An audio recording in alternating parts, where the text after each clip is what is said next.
Good evening, everyone, and welcome. My name is Raymond Mearns. Redheads. We've all seen them, and maybe even know one. They all come in many different shades and guises, and there are many different names for them. Big Red, Bonfire, Bushfire, Carrot Top, Cheeto, Fanta Head, Fireball, Fire Knackers, Ginger or Gingerbread Man, Ginger General, Ginger Minge, Ginger Rogers, Ginger Snap, Genghis Khan, Red Beer, Bread and White, Gingerbread, Red Rocks, Redwood, Towering Inferno, Trusty Rusty, Weasley, Yosemite Salmon, Woody Woodpecker. There's around 6 billion people in the world, and less than 1% of these has red hair. There's one place, however, with a particularly high concentration of orangutan heads or iron brew bonnets: Scotland. Evidence of this can be found throughout our rich culture, from our livestock to tacky tartan bonnets. And consequently, most people associate red hair with Scotland, amongst other things.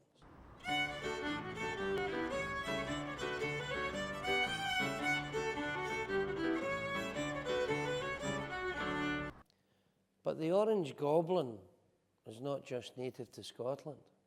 There are many redheads throughout the world, and many different cultures view them in very different ways. To find out a wee bit more, we're going to talk to this man. No, it's not Jesus. No, this is Alan Walker of Strathclyde University. Alan is 5 foot 8 inches tall. His favourite book is Good Omens by Terry Pratchett and Neil Gaiman.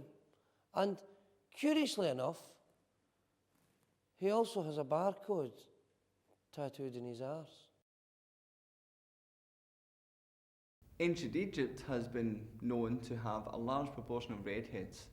In fact, it has been estimated that up to 15% of Egyptians were redheaded in this time, and it's been proven that Ramesses II was actually a redhead.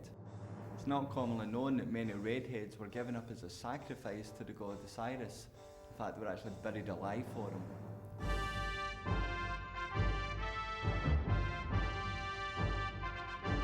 In ancient Rome, redheads were actually thought to be unlucky, and many were actually burned.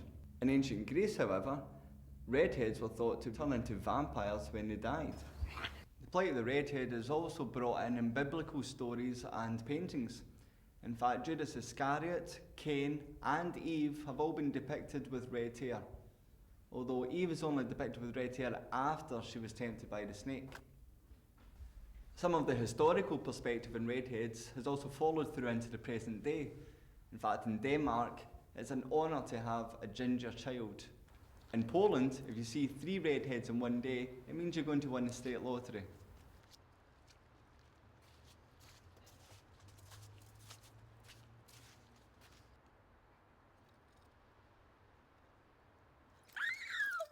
However, it's not all good for our redheads. In Corsica, if you see a redhead, you must spit on the ground and turn around. But let's get to the roots of red hair. How is it that somebody just becomes blessed with red hair? In order to find this out, we need the services of a scientist. Now, this guy is Dr. Pierotti of Glasgow Caledonian University. He's 5 foot 10 inches tall, married with 2 daughters, and, judging by that picture, makes a few quid in his spare time as a Super Mario impersonator. Well, you know, inherited traits like skin colour and hair colour, well, they're all encoded in our genes, in our DNA. And we've got 2 copies of that DNA, one that we get from our mother and the other one we get from our father. And it's a combination of those 2 genes that determine our exact skin and hair colour. In fact, we don't know that much about how hair colour comes about, but we do know a little bit about how red hair comes about. In all of our cells, we've got a receptor that detects sunlight, and in response to sunlight, it produces a pigment. In fact, two pigments. One which produces a browny black colour, and the other one which produces a reddy yellow colour. And it's a combination of those two pigments that determine our skin colour and our hair colour. Now, in redheads, there's a mutation in that receptor, and that causes less of the browny black pigment to be made and more of the yellowy red pigment to be made.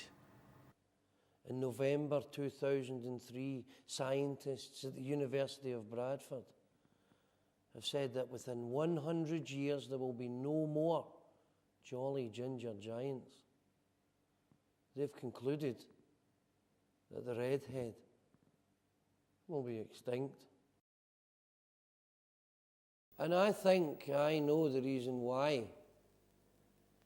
You see, because we sent some people out onto the streets to find out what the public's least favourite colour of hair is. You know, red or pink, I'd say. Red. Red. I would say ginger, but ginger people are my favourite. Orange. Red. Ginger. Probably kind of strawberry blonde. Ginger. Red. And it's this which leads me to my theory. Your theory, Raymond? Well, not my theory exactly.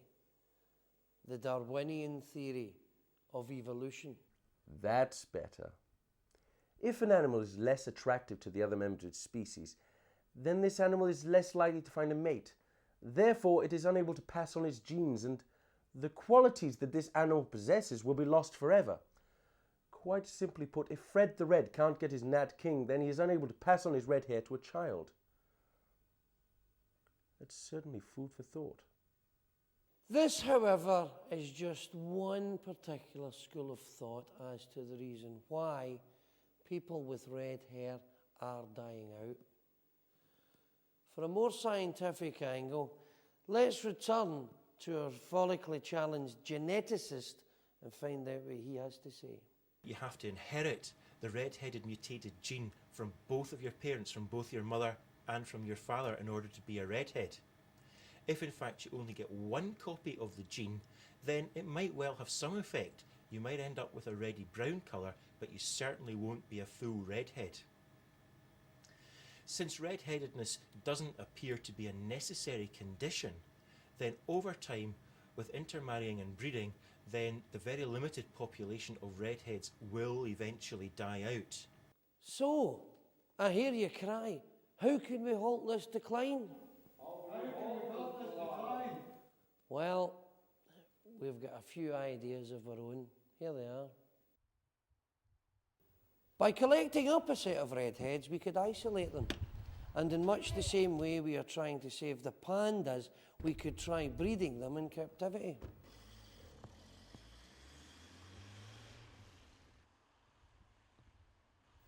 Or another way, perhaps, is to set up a romantic environment to encourage two redheads to get along. Failing which, we could add some additional persuasion.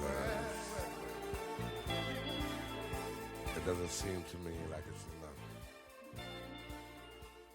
Or another option would be to give cash prizes to couples who successfully produce a red-haired child. Unfortunately, I've been told that none of these ideas will actually work. And that's not simply because they are an infringement upon people's basic human rights. The sad fact is that what is happening to redheads is all part of nature. There may be some reason why the redhead will survive. However, the extinction of red is just evolution.